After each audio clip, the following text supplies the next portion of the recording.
Mr. Verdude is going to use the criminal justice system to harass you and to punish you. Yes, you are. Yes, you are. Yes, you are. This case is the definition of a toxic relationship. She's under a no-contact order, but she can't stop contacting him. And him? He's loving every second of it. He baits her with messages, plays the victim, and then runs straight to her probation officer with the proof. The judge warns her in the first hearing, he'll set you up, you'll respond, and then he'll use it against you. But within hours of being told not to contact him, she contacts him. And he's got the recording ready. He shakes his head in court like he's innocent, but it's obvious he's the one pulling the strings. She's reckless. He's vindictive. And the judge sums it up best. Whatever's going on between them is insane. We are going to proceed as I indicated. I have had further conversations with my client. She understands that the price has gone up, the stakes are a little bit higher. She could be exposed to the max. But all right, ma'am, do you understand everything your attorney just said? Yes, ma'am. And did you go over this probation violation advice of rights form? Yes. Did you understand your rights? Yes. And did you sign and date this form? Yes. And you understand that if you enter in this agreement, you'll be waiving the hearing rights in this form. There will be no hearing of any kind. Yes. Has anyone forced you, threatened you, or promised you anything to get you to plead on this violation? No. So the allegation, you violated your probation by failing to comply with the no contact provision. How do you plead? Guilty. Okay, I'm going to accept the plea as knowing and voluntarily given. Counsel? yes, Your Honor, I've had the opportunity. There's, as you can see, there's a phone book there that's been provided. I see. Literally. At least it was in large font, so I didn't need my reading glasses. But it's still a volume of material, and I did not have the opportunity by any stretch of the imagination to get into it in any detail. It does appear to be full conversations, so to speak, because it seems a little bit one-sided, but I didn't get into it that deeply. My understanding, and I just got involved with this defendant today when the file was handed to me. I was not familiar with the background of the case, did not handle it at pre-trial or plea stages or sentencing.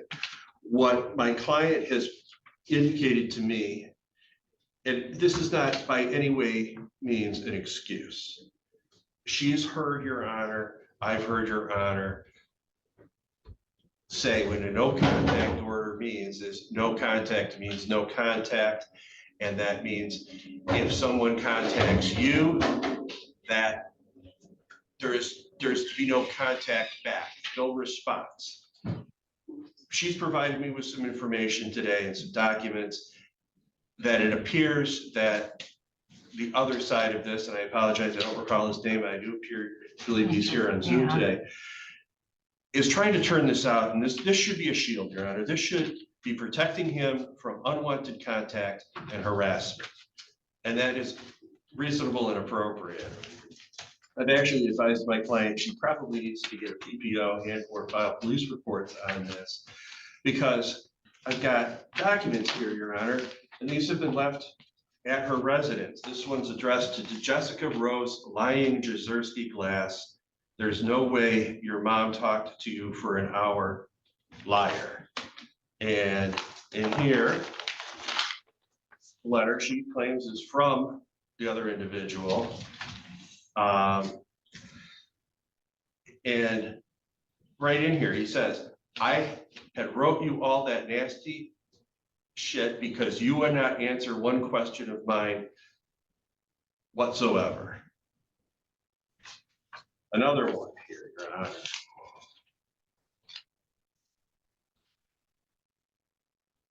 I might write this in a letter, Jessica, so you have it forever. You don't return my text messages. You don't even read them. And it goes on and on and on.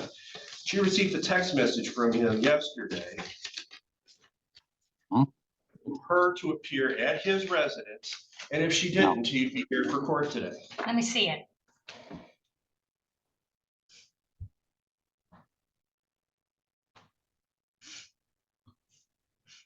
And once again, Your Honor, I'm not excusing her from contacting him, I want to see it. but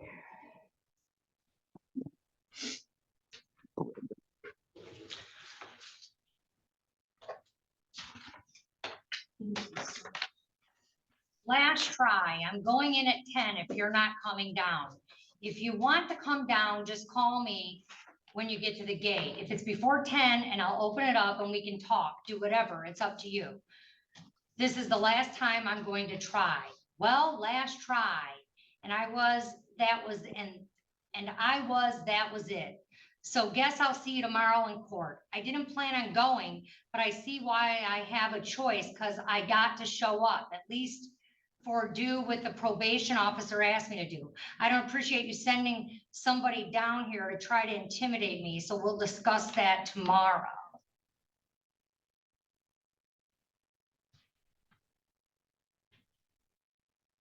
I didn't plan on going to court tomorrow. I'm going to tell him I couldn't figure out Zoom. You didn't have to have your minion come down here.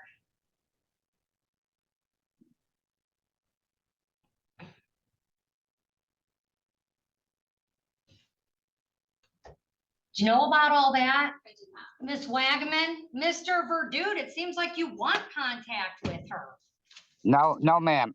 Her roommate that owns the house came down to my residence, came into my house, through my house into my backyard, and intimidated me about going to court today. All these text messages are back and forth between the two of you. Absolutely, they are. They are back and forth between the So two of you're us. encouraging conversations with her. Well, it makes it very difficult because she knows a lot of personal things, and she puts my medical Let record. me see them. Can I see your phone, ma'am? They are between the two of us, ma'am. I'm not saying they're not. What I'm saying is, So it's now just, you it's want her in trouble. Let's no, see. no. I don't want her in jail with. Okay. That's not what I wanted. I want her to stop coming to my house when I ask her repeatedly to not to. She comes in, she talks to my mom. My mom has dementia. She's a brain tumor.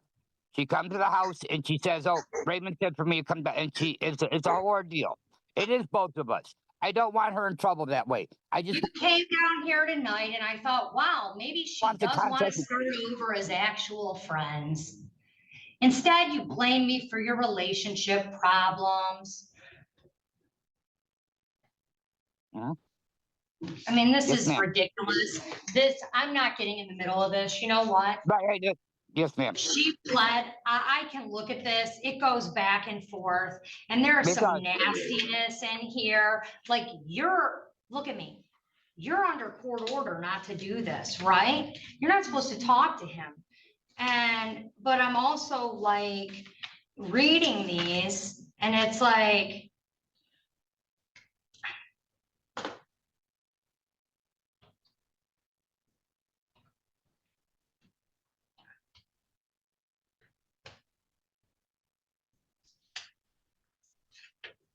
I'm just looking at some of this, and it's so awful. Yes, ma'am. Testify being to talk to her now. This is your text to her. Yes. Ask her if she will testify. You're going to fucking prison. If it's the last goddamn thing I do, you C word. And I'm suing your ass for effing saying you're going around telling people this and that, you whore. I mean, this is just ridiculous. It's horrible between the two of us. It's so toxic, it's horrible. All right, here's what I'm gonna tell you. Miss Glass, why you wanna have communications with someone that you have this kind of relationship with? I don't. Well, why you keep answering him? I feel threatened. No, listen, block him on everything. You are under court order. Do not respond to him. And I'm sorry, but the way you two talk to each other is disturbing, but some of the messages I just read from him, the victim in this case, are alarming.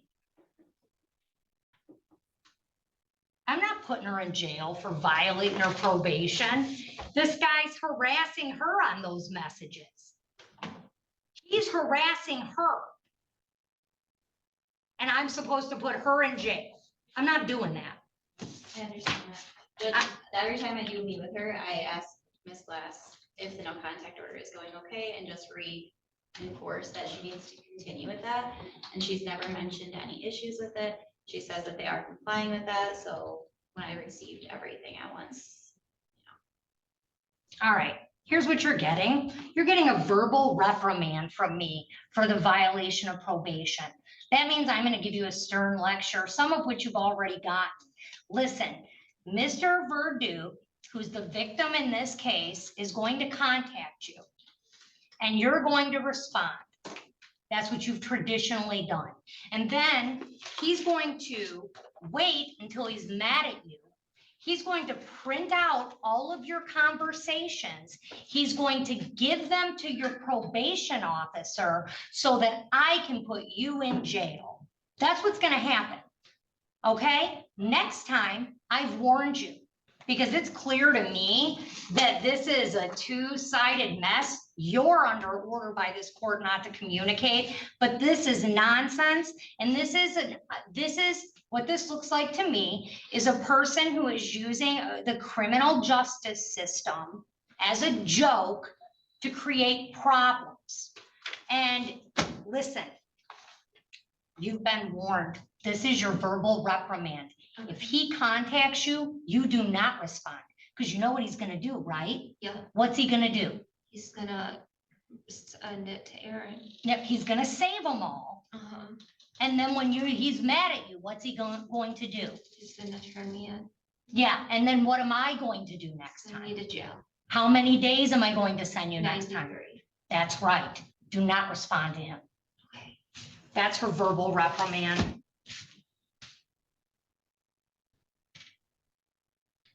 Do not respond to him. Good, do not. If you see him in public, what do? Run away. You run. You don't walk, you run.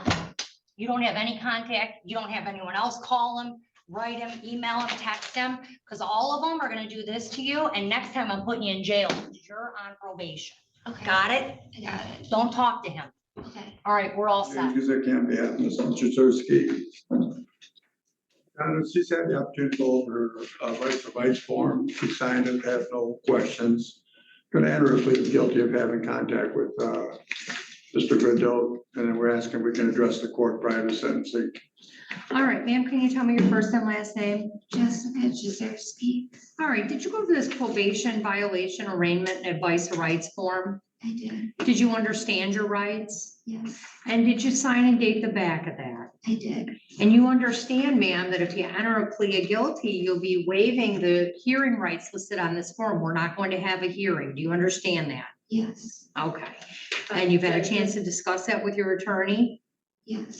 And you understand there's a allegation you failed to comply with the no contact order. That's a non-technical violation. So I could give you the maximum possible jail time on this offense, which would be 93 days. Do you understand that? I understand. Are you gonna speak up for my I court? understand. All right, knowing all of that, ma'am, how do you plead to the allegation you failed to comply with the no contact order? Guilty. Has anyone forced you, threatened you, or promised you anything to get you to plea? No. All right, I'll accept the plea. Mr. Gazicki? You know, I think obviously the court is well aware of this situation and that of the complaining witness in this matter. Ms. Jazowski, she's been under doctor's care for many psychological things. And Mr. Verduz's taken advantage. He's had contact with her, and although it's her fault, where she should not be talking to him, she's obviously, you know, he's manipulative, and she falls into the trap every time. You know, there's not much else I can really say, Your Honor. I'm just asking if there's an alternative to the 5 days in jail. As I indicated, court's aware of both parties in this case. I am. Yeah, and I just wish the court would take that knowledge into consideration. Ms. Wagaman, anything? The only thing that I have, Judge, is that I did call Ms. Jazerski directly before the last contact reported to me. That's what's so infuriating and frustrating about this. Correct. And then they had a phone conversation discussing the conversation that I had with Jessica to never contact him. Hang up if he calls you. Do not respond or react to any text messages. And not even 2 hours later, I got word that she talked to him. Here's the thing, ma'am.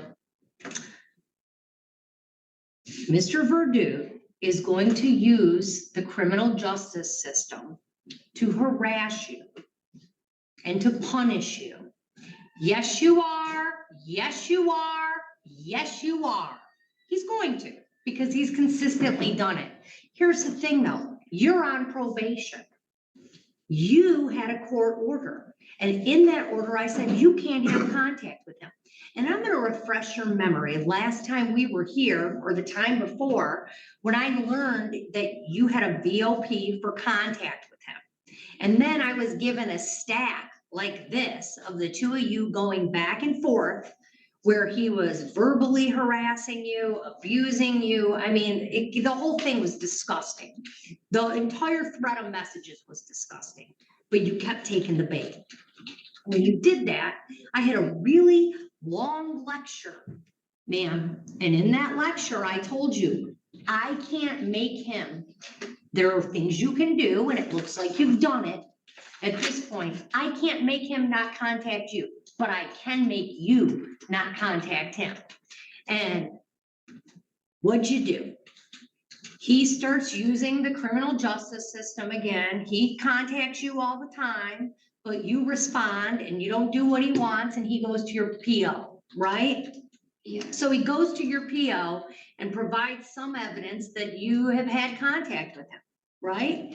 And then she calls you and your PO tells you, do not have contact with him.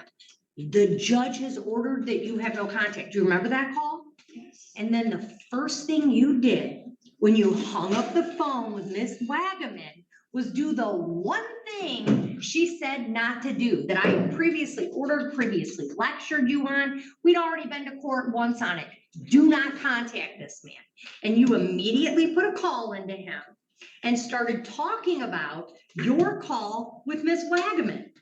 And of course, Mr. Verdude got what he wanted because he recorded that call and turned it over to your PO. So not only are you, listen, I'm not justifying, I think it's clear his behavior in this case, but you are under court order to have no contact. And the one thing, if it would have been this back and forth, we would have looked at it. But when I have a probation officer call a defendant and say, hey, remember, you can't talk to him, period. And the first thing you do is get off the phone and call him, where do you think you're going? Where do you think you're going when you outright violate a court order like that? Yeah.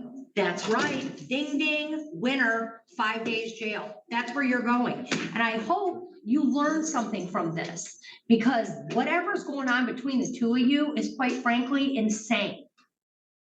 And if you have any contact with this man, you're out of your mind, because anytime you contact him, he just turns around and tells Aaron and you go to jail.